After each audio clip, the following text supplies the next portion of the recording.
biar apa sih pas sosialisasi biar kita ngisi semua, jangan satu materi untuk 5 orang gitu loh. Biasanya biar tapi kita juga harus ringkas, maksudnya Bapak Ibu. Iya, yang simpel aja, yang garis-besarnya aja. Sekarang ditentuin yang mau disampaikan apa, nanti bagiannya siapa.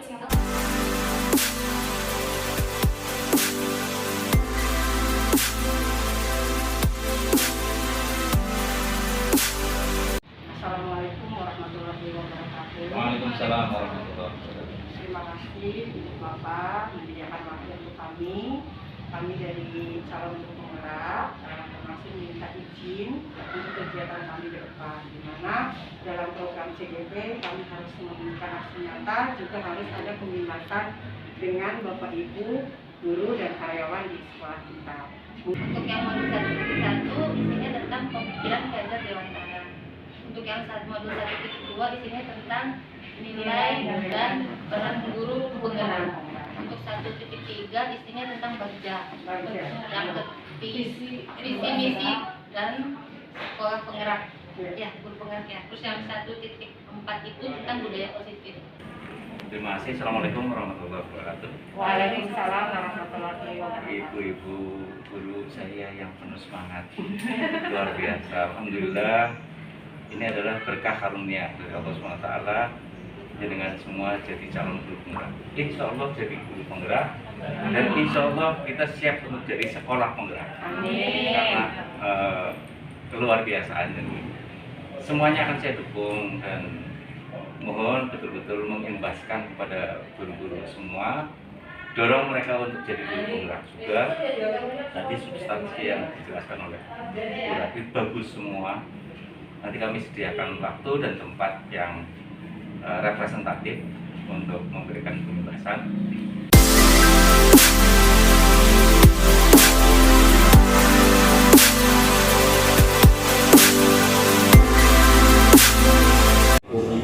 Warahmatullahi wabarakatuh.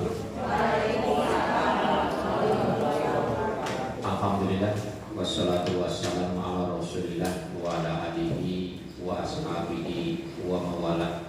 La haula wa la quwwata illa billah. Puji syukur kita kepada Allah Subhanahu wa taala, pada siang hari ini kita bisa berkumpul untuk menerima sosialisasi oleh para calon guru penggerak angkatan 4 Kabupaten Brebes. Sholawat dan salam senantiasa tercurah pada kita Nabi Muhammad SAW, kepada juga para keluarganya, para sahabat, para tabiin, dan juga pada kita selaku umatnya. Mudah-mudahan mendapatkan syafaat dari beliau Rasulullah SAW pada hari akhir kelak. Bapak dan Ibu yang saya hormati, acara diseminasi program pendidikan calon guru penggerak angkatan 4 Kabupaten Brebes yang isi berkaitan dengan sosialisasi modul 1.1, modul 1.4 SMP Negeri 1 Bantar Kaung hari Selasa tanggal 18 Januari 2022 akan segera dimulai dengan susunan acara, satu pembukaan, yang kedua sambutan, dan yang ketiga penyampaian materi berkaitan dengan sosialisasi materi yang tadi sudah saya bacakan, dan yang keempat terakhir penutup.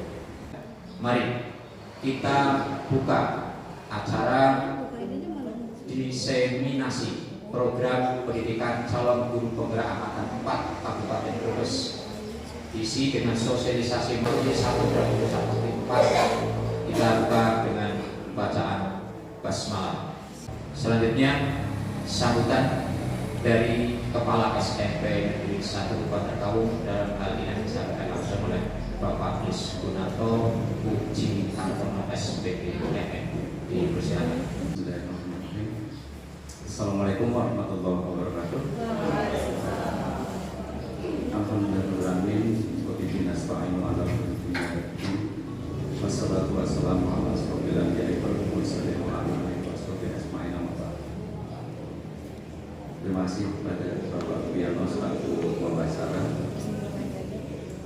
terima kasih kepada Bu Dewi, Bu Nurul, Bu Andri, Bu Lika, dan Bu Usun yang luar biasa. Pertama marilah kita panjatkan rasa syukur kita yang dalam kehadirat Allah Subhanahu wa Ta'ala, sehingga kita insya Allah dalam keadaan sehat walafiat. Semoga selawat dan salam senantiasa tercurah dari Rasulullah kita Nabi Muhammad SAW yang kita nantikan syafaatnya di Ibu dan Bapak yang saya hormati, mari kita saksikan nanti dan kita ikuti. Guru penggerak itu mesti harus memiliki banyak inovasi. Makanya kemudian coba bayangkan kalau kita tidak ada guru penggerak seperti ini atau tidak ada calon penggerak, ya tidak akan ada momen seperti ini. Dan inilah yang membagikan suasana terus menerus, tantangan terus menerus ada, dan gerakan kita maju ke depan harus terus menerus ada. Yang luar biasa lagi adalah mereka harus menempuh selama kurang lebih 1 tahun lah ya. Kemudian di tengah perjalanan itu tentu banyak yang diasah. Bapak Ibu pasti juga nanti akan menggerakkan teman-teman semua. Selamat kepada 5 orang calon guru penggerak, insya Allah lolos jadi guru penggerak dan kemudian menggerakkan kita semua, menggugah kepala sekolah, guru-guru yang lain maupun siswa-siswanya selalu berkarya, dan disitulah kebermanfaatan hidup kita, kebermanfaatan ilmu kita, karya kita. Tidak ada lain yang akan kenang dan dihargai adalah karya-karya kita dalam lingkup sekolah. Tentu saja dari sekolah itu kemudian menjadi karya bangsa. Semangat dan semoga sukses semuanya, tidak hanya pada saat ini tapi ke depannya. Terima kasih atas waktunya yang Bapak berikan ke saya, ke Bapak Ibu semuanya. Mudah-mudahan kegiatan kali ini bermanfaat untuk kita semua, dan untuk kami calon guru penggerak juga pada Ibu Bapak semuanya. Sebelumnya, salawat serta salam kepada Rasulullah SAW yang telah menyimpan banyak tenaganya dan pemikirannya sehingga kita sampai dengan hari ini dapat mempercayai, meyakini Islam sebagai agama satu-satunya yang baik dan benar bersama. Sebelum saya menjelaskan materi tentang filosofi pemikiran pendidikan Ki Hajar Dewantara, saya ingin mengenalkan dulu tentang guru penggerak.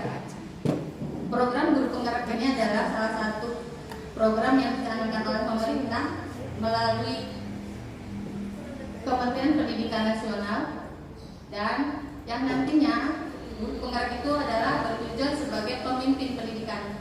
Jadi dalam hal ini guru penggerak adalah sebagai agen peubah pendidikan yang bisa mengantarkan murid-muridnya menuju keselamatan kehidupannya.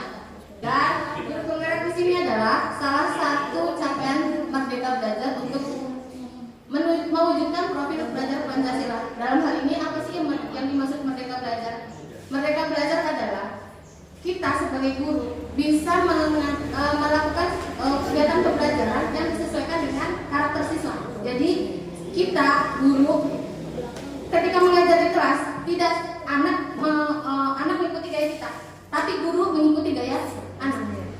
Misalkan ada anak yang tipenya tidak bisa diam, ya kita manfaatkan. Misalkan kita kita gunakan anak-anak kegiatan dan belajar kelompok, walaupun mereka jalan misalkan ke sana kemari, yang penting mereka dalam rangka memenuhi kepalanya dengan beberapa informasi yang disampaikan oleh gurunya. Nah, terus yang dimaksud Merdeka Belajar juga, kita tidak bisa memaksakan kehendak kita sebagai guru. Kamu harus seperti maunya ibu, kamu harus seperti maunya guru, tidak. Tapi guru mencoba memahami apa sih yang dimaui anak, apa sih yang dimaui murid. Jadi selama ini kita kan seringnya ibu pengennya kamu begini. Nah sekarang begini, ibu pengen belajar, ibu pengen kamu maunya apa? Itu yang dimaksud Merdeka Belajar seperti itu.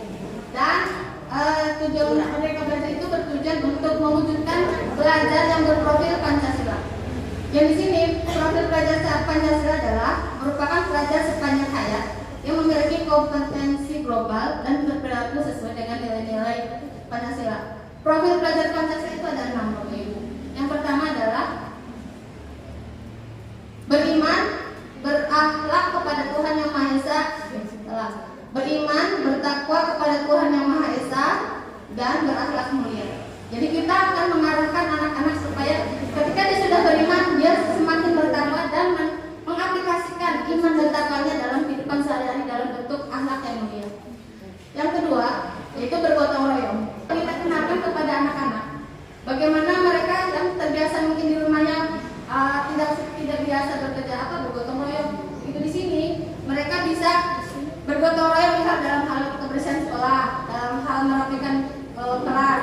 Seperti kemarin yang waktu acara class meeting, ada lomba kebersihan dan keindahan kelas. Di situ tampak sekali bahwa anak-anak kita itu mau dan sukarela bergotong royong bahkan sampai menjelang maghrib. Nah, selanjutnya berkebinekaan global. Anak-anak akan diarahkan oleh kita untuk berkebinekaan global. Mereka mengakui kebudayaannya sendiri, juga mampu menerima kebudayaan asing, kebudayaan dari luar yang nantinya disatukan, diserapkan, dikolaborasikan sehingga menjadi kebudayaan yang bisa mereka ikuti. Terus yang keempat, mandiri. Dalam hal ini kita sebagai guru diharapkan bisa mengajar anak-anak untuk bersikap mandiri. Mereka memahami kemandirian mereka. Maksudnya seperti ini. Misalkan mereka ketika mengerjakan PR, mereka lebih suka nyontek misalkan. Nah, dalam hal ini kita sebagai guru mau bisa membuat mereka mengerjakan sendiri dengan pemikiran mereka sendiri, walaupun nanti hasilnya tidak sesuai yang kita harapkan. Misalkan mereka mengerjakan PR-nya salah, tapi asalkan mereka mampu mengerjakan sendiri, itu sudah suatu kemajuan yang besar. Jadi tidak dilihat dari benar salahnya PR itu, tapi dilihat dari mereka mengerjakannya bisa sendiri atau tidak. Jadi dalam hal ini profil pelajar Pancasila itu diarahkan ke arah prosesnya. Bukan kadang kita meminta mereka yang penting benernya. Kita lupa kalau mereka mendapatkan nilai benar itu ternyata dari mencontek atau kerja kelompok, tapi dia cuma terima matanya doang. Selanjutnya adalah bernalar kritis. Dalam hal ini pelajar Pancasila harus bisa memiliki bernalar kritis. Mereka tidak malu untuk bertanya misalkan. Kan kadang anak-anak kita tuh sebenarnya mereka mampu, cuma malu untuk bertanya. Malu mengoreksi ketika gurunya melakukan penjelasan yang salah. Misalkan kan namanya juga guru, pasti pernah lah kita menyampaikan materi dan salah gitu. Dan anak sebenarnya sudah tahu, mungkin karena mereka belajar di YouTube, belajar di IG, kan ada TikTok juga sebenarnya kan ada muatan-muatan materi pendidikannya tuh. Nah, ketika gurunya tidak istilahnya kayak gurunya tidak mengerti teknologi, hanya berdasarkan pemahamannya saja. Terus ada anak yang sebenarnya tahu, bu guru ini menjelaskannya nggak kayak seperti itu deh. Yang saya baca begini. Nah, diharapkan ketika kita sebagai guru kita mampu memancing mereka untuk bertanya atau melakukan koreksi ketika kita melakukan kesalahan. Dan itu ketika anak melakukan koreksi terhadap kita, terhadap adab yang kekurangan kita tidak boleh marah gitu. Kita harus melihat berarti anak saya tuh kritis tuh. Berarti mereka sudah punya wawasan bagus, sudah mempunyai ilmu yang mungkin belum kita sampaikan ke murid-murid. Yang terakhir adalah kreatif. Dalam hal ini kita sebagai guru, nah ini mungkin yang PR paling berat bagi guru. Kalau saya pribadi begitu. Karena untuk mewujudkan pelajar yang kreatif itu susah. Saya pribadi belum kreatif. Jadi dari sini juga saya sebagai guru pun harus memancing kemampuan saya untuk bisa berkreasi sehingga saya atau kita semua guru bisa memancing murid-muridnya untuk kreatif. Walaupun sekedar meniru, tapi ada sedikit yang diubah saja, itu sudah bentuk kreatif. Misal, kalau bahasa chicken itu kan sebenarnya kan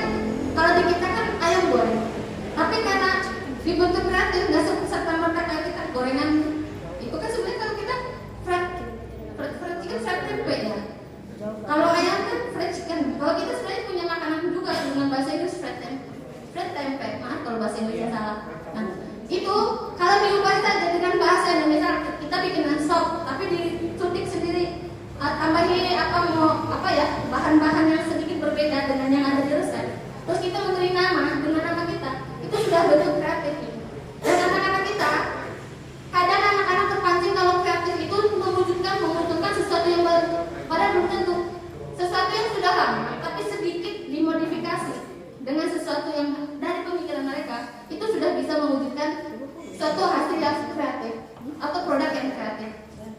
Terus lanjut Pak. Nah, dari situ sebenarnya mewujudkan profil pelajar Pancasila bukan hanya tugas calon guru penggerak, tapi semua guru yang ada di dunia kali ini. Fokusnya kita di Indonesia. Jadi semua guru harus bisa mewujudkan pelajar sampai anak-anak memiliki profil pelajar Pancasila. Sekarang adalah dasar pendidikan menurut Ki Hajar Dewantara. Menurut Ki Hajar Dewantara, pendidikan adalah menuntun segala kekuatan kodrat yang ada pada anak-anak agar mereka memperoleh keselamatan dan kebahagiaan yang setinggi-tingginya, baik sebagai manusia maupun anggota masyarakat. Nah, pendidikan itu adalah menuntun. Kita sebagai guru menuntun anak-anak agar bahagia, selamat dunia akhirat. Karena yang disampaikan oleh guru itu tidak sekedar mata pelajaran, tapi juga ada pendidikan akhlak di dalamnya. Pada anak itu ada kodrat alam, kodrat zaman. Nah, karena di sini materinya ada banyak, pematerinya juga ada 5. Saya hanya berkesempatan mengantarkan penjelasan tentang sebagai guru kita harus bisa menuntun anak-anak agar selamat dunia dan akhirat melalui pendidikan. Untuk kodrat alam dan kodrat zaman nanti akan disampaikan oleh Bu Sumiarsi. Nah, sebagai seorang guru, kita harus bisa merefleksikan apa yang sudah kita lakukan. Jika itu sudah baik, maka dipertahankan. Jika itu belum baik, maka diperbaiki.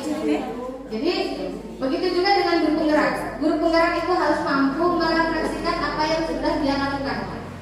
Seorang guru penggerak harus bisa merefleksikan yang diharapkan dengan hasil refleksi itu. Seorang guru mampu melakukan perbaikan-perbaikan atas proses pembelajaran yang telah dijalankan. Selanjutnya, seorang guru penggerak harus bisa berkolaborasi. Dalam hal ini, contoh kolaboratif adalah kegiatan seperti ini. Yang seharusnya setiap guru penggerak itu menyampaikan satu modul pun sendirian, tapi karena di sini ada 5 calon guru penggerak, maka kami berkolaborasi menyampaikan modul yang ada menyampaikan materi yang ada di modul 1 itu secara bergantian. Dalam grup kolaboratif ini adalah seorang guru penggerak harus melakukan jangkauannya untuk mengajak tingkat pertama dan kedua ikut serta guna memberhasilkan anak didiknya. Jadi di sini saya berharap bukan hanya calon guru penggerak saja yang bisa melakukan suatu perubahan, tapi kita calon guru penggerak dan Bapak Ibu semuanya di SMP 1 Banatau berkolaborasi untuk mengajak anak-anak kita mencapai keberhasilan sesuai dengan apa yang mereka cita-citakan. Untuk menuju ke visi guru penggerak, saya ingin mengajak Bapak Ibu seperti ini. Menurut Ki Hajar Dewantara, menjadikan sekolah sebagai rumah yang aman, nyaman, dan bermakna bagi murid dapat menjadi salah satu visi yang perlu dicapai melalui Merdeka Belajar. Nah, keberhasilan Merdeka Belajar salah satunya adalah didukung oleh sekolah menjadi rumah kedua bagi murid-muridnya. Selama ini kita belum kalau saya amati, kita sebagai guru belum berhasil 100% menjadikan sekolah sebagai rumah kedua untuk anak-anaknya, untuk murid-muridnya. Dibuktikan dengan anak-anak yang kalau dia pulang dia bahagia. Itu sebagai bukti kalau mereka itu belum betah tinggal di sekolah. Dan ketika dari pelajaran berhenti langsung yeay. Atau yang paling parah adalah anak dengan sukarela meninggalkan sekolahnya, bisa lompat pagar, bisa membuat surat palsu, bisa membuat alasan atau lebih memilih menonton kegiatan layar di luar sekolah daripada anak tersebut mengikuti pembelajaran di sekolah. Nah, itu salah satu bentuk kalau anak-anak kita itu belum menjadikan sekolah sebagai rumah keduanya. Nah, tugas kita sebagai guru adalah membuat anak betah di sini, betah tinggal di sekolah, sehingga mereka akan merasa nyaman belajar di sekolah, merasakan bapak ibu guru adalah orang tuanya yang kedua di sekolah, menjadikan bapak ibu guru sebagai tempat curhat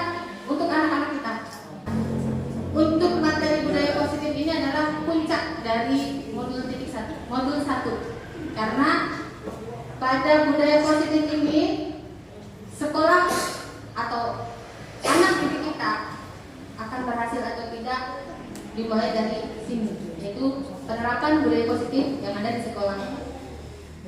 Kali ini saya ingin sedikit mengajak Bapak Ibu menatap saya semua. Saya minta Bapak Ibu yang tadinya menunduk, saya minta Bapak Ibu menatap saya, walaupun yang tadi matanya saja ya Bu.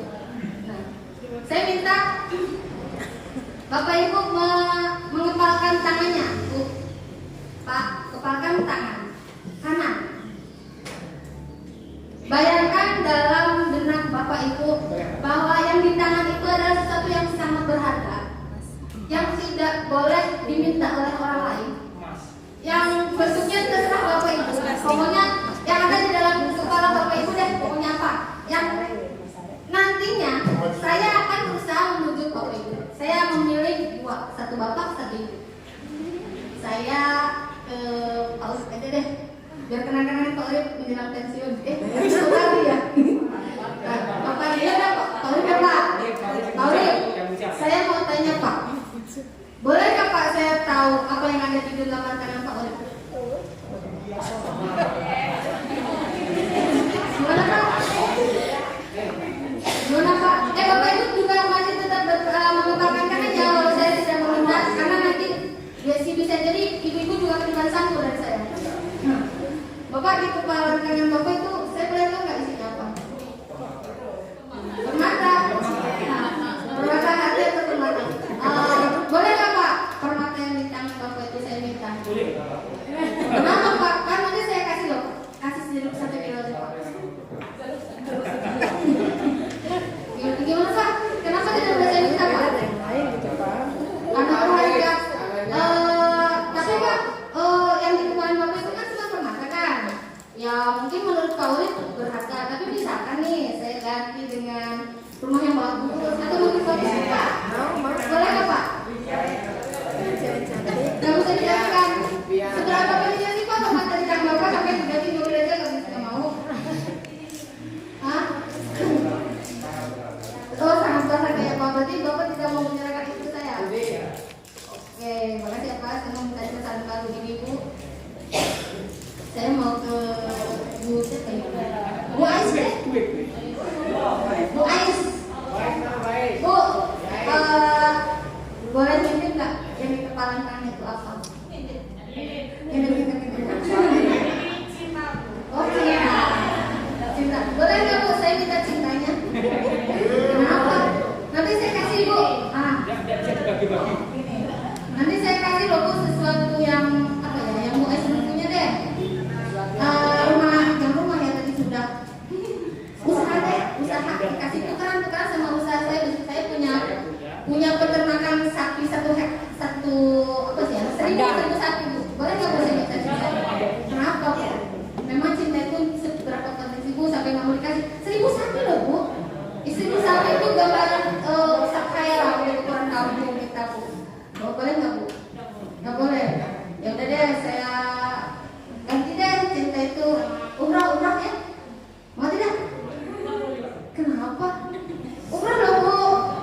Bisa dengan modal cinta itu bisa sampai apa namanya ya? Umrah. Nggak mau Bu? Ya sudah. Berarti susah ya ternyata meminta Bapak Ibu untuk menukar sesuatu yang menurut Bapak Ibu berharga. Nah, demikian itulah yang dimaksud dengan pemikiran anak-anak kita juga seperti itu Bu. Bisa jadi anak-anak kita pun sebenarnya punya pemikiran yang berharga. Untuk membangun budaya positif, sekolah perlu menyediakan lingkungan yang positif, aman, nyaman, agar murid-murid mampu berpikir, bertindak, dan mencipta dengan merdeka, mandiri, dan bertanggung jawab.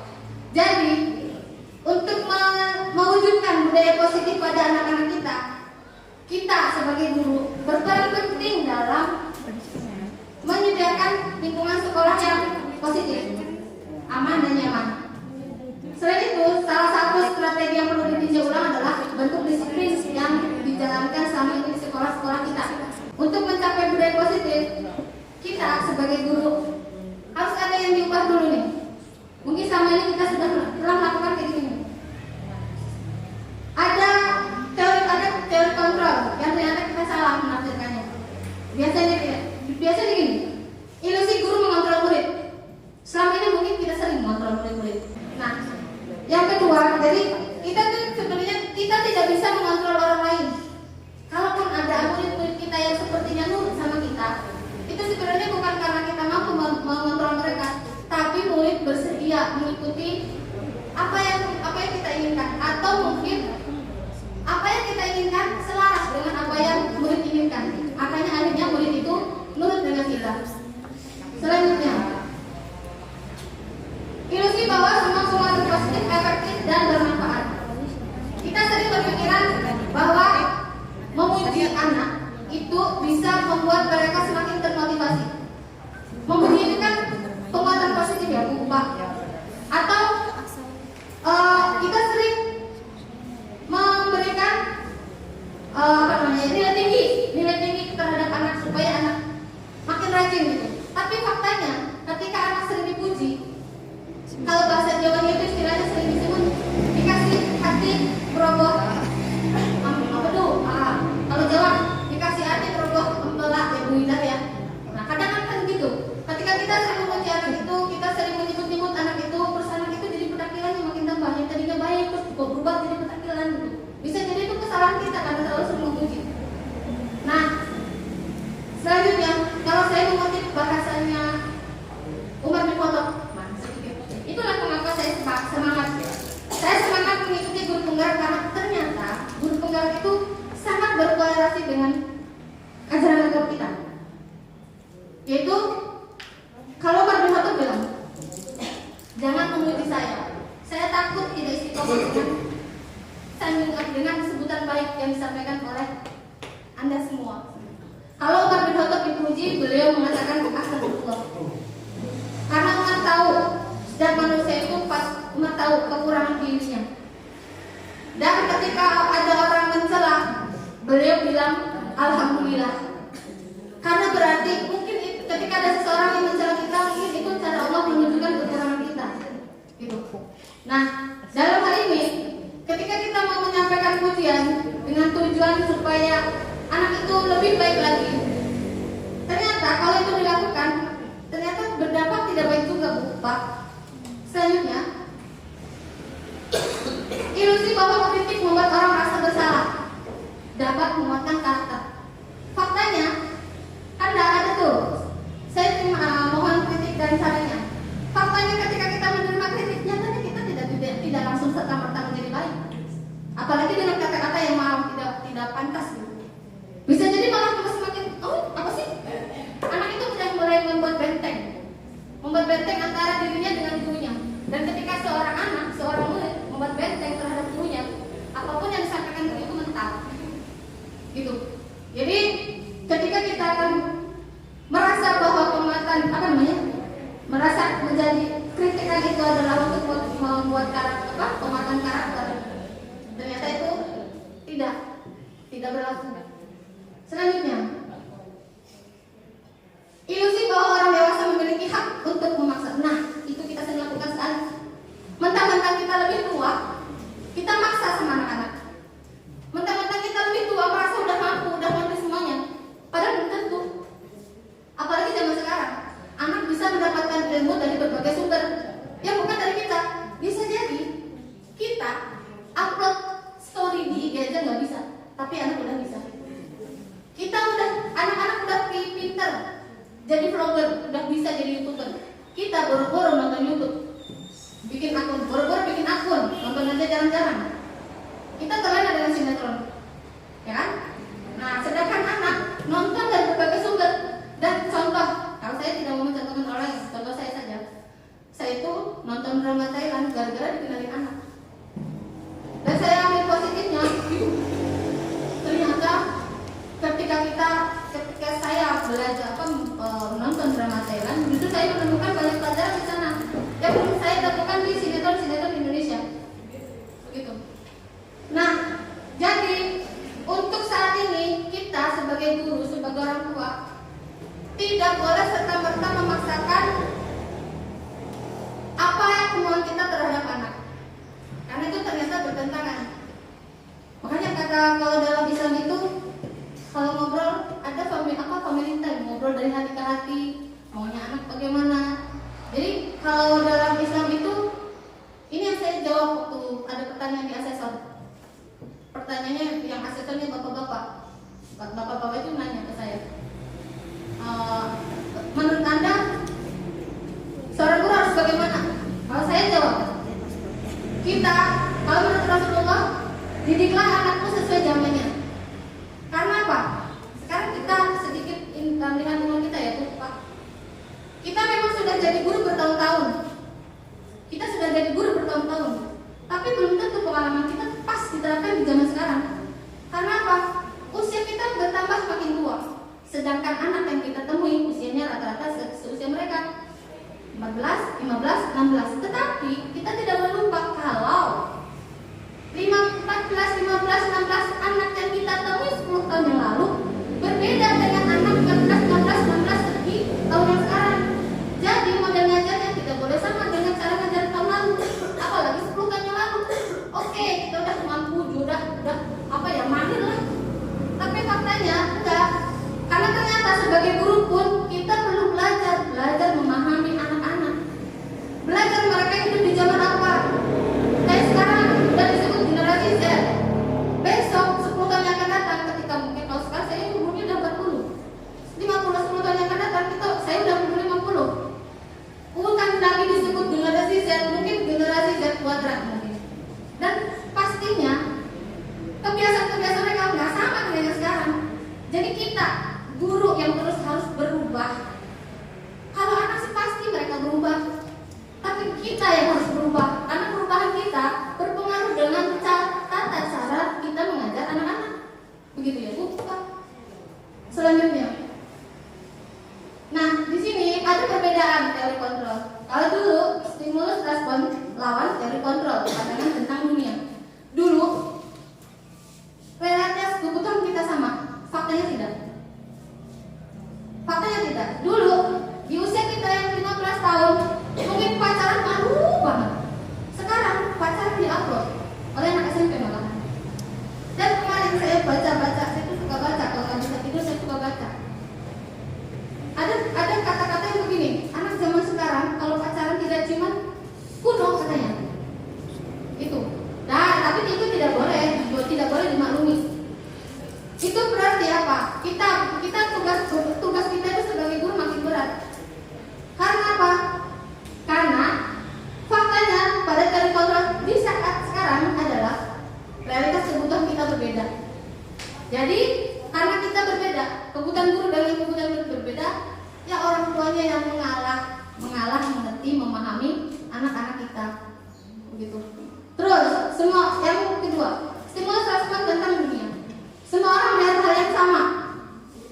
Kita cenderung sebagai contoh gini. Ini ada satu kasus. Ketika ada satu orang mengecap murid itu nakal, terkadang kita langsung serta-merta sebagai guru langsung mengecap anak itu nakal. Kita tidak melihat potensi anak itu, yang dilihat hanya kenakalannya saja. Padahal senakal-nakalnya anak pasti dia punya potensi baik. Dan potensi itu yang kadang kita tutupi oleh keegoisan kita sebagai orang tua. Seringnya ketika anak itu nakal tidak dipakai apa-apa, boro-boro ditunjuk tampil di lapangan, yang ada ditenggelamkan. Harusnya enggak, dekati anak itu. Mengapa dia nakal? Cari sumbernya, latar belakangnya bagaimana, ditelusuri. Dari situ ketika guru sudah ngobrol sama anak itu, pasti kita bakal menemukan kelebihan anak itu. Dan kalau kita sudah menemukan kelebihan anak itu, pakai, potensikan, insya Allah yang tadinya anak nakal bisa jadi LP banget. Terus setiap orang pada dari kontrol tentang dunia, setiap orang memiliki gambaran yang berbeda. Saya berlima punya gambaran yang berbeda, punya sudut pandang yang berbeda. Begitu juga guru dalam menyampaikan sesuatu pendidikannya untuk anak-anaknya. Nah, dan mereka pun anak-anak memiliki gambar yang berbeda tentang sekolah, memiliki gambar yang berbeda tentang cita-cita. Bisa jadi cara anak menilai gurunya pun berbeda-beda. Satu, misalkan saya kenal dengan guru galak. Anak yang lain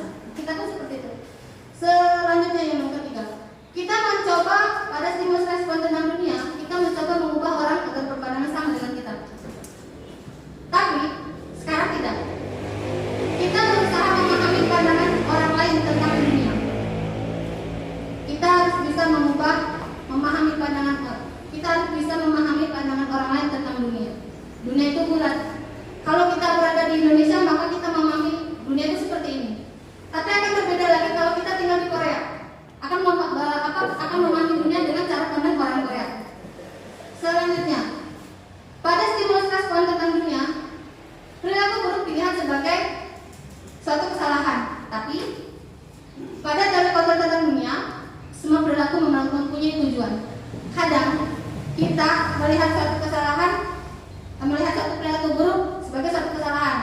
Dan itu yang tadinya yang Ibu Rika sebut sebagai kita fokus pada permasalahan.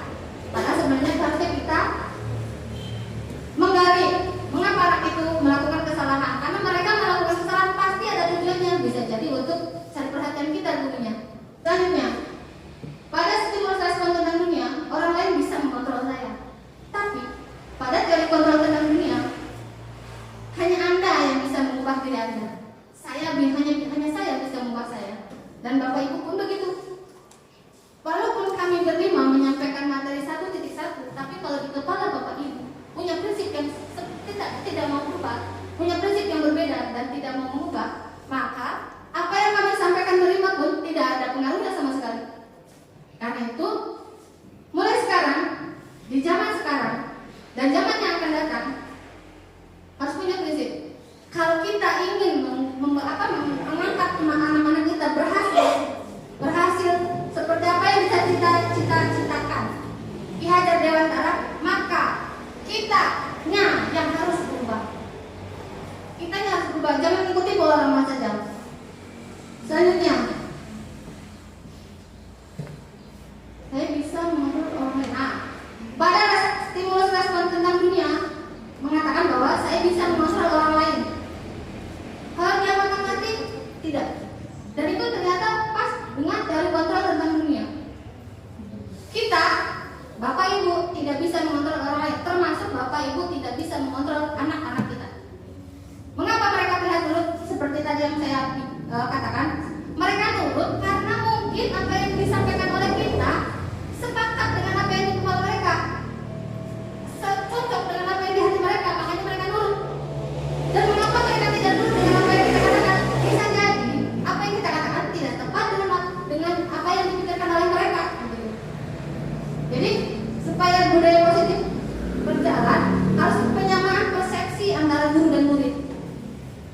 Pada teori kontrol tentang dunia, kolaborasi dan konsensus menciptakan pilihan-pilihan baru untuk tercapainya tujuan budaya positif, yaitu adalah kita berkolaborasi dengan murid-murid kita, menyamakan persepsi dan juga menyatukan tujuan, menyatukan visi-misi. Selanjutnya yang terakhir, pada stimulus respon tentang dunia, model berpikir menang kalah. Kadang kita orang tua kalau anak sudah jam kita merasa menang. Ada orang tua kalau anak udah nurut kita merasa menang dan berhasil. Padahal tidak. Karena pada teori kontrol tentang dunia, model berpikirnya adalah menang-menang. Apa yang dimaksud dengan menang-menang? Anak mau mengerti apa yang kita inginkan, apa yang kita harapkan. Kita pun mau memahami apa yang anak harapkan dan anak inginkan. Begitu ya Bapak Ibu. Karena ini maju presentasi saya yang terakhir, saya mohon maaf kalau kurang tepat Ibu Pak. Saya masih apalah, saya masih perlu banyak belajar, masih perlu banyak masukan. Saya mohon maaf kalau materi yang saya sampaikan tentang budaya positif dari awal sampai akhir ada kesalahan, karena saya masih dalam tahap belajar. Dan kalaupun ada kebaikan, saya yakin banget bahwa itu pasti dari Allah yang menuntun lidah saya untuk bisa menyampaikan sedemikian rupa. Terima kasih. Assalamualaikum warahmatullahi wabarakatuh. Terima kasih dari 5 calon guru penggerak yang sudah memaparkan dari modul 1 yang tadi sudah kita dengar semua. Mudah-mudahan ya kita bisa memahami. Demikian Bapak dan Ibu yang saya hormati, terima kasih kepada para narasumber calon guru penggerak untuk angkatan 4 Kabupaten Brebes yang telah mencoba mensosialisasikannya. Kemudian kepada kita semua, Bapak dan Ibu yang hadir pada pagi siang hari ini. Mohon maaf, bagian yang paling akhir dari acara kita yaitu penutup. Mari kita tutup bersama dengan bacaan tanda. Terima kasih dan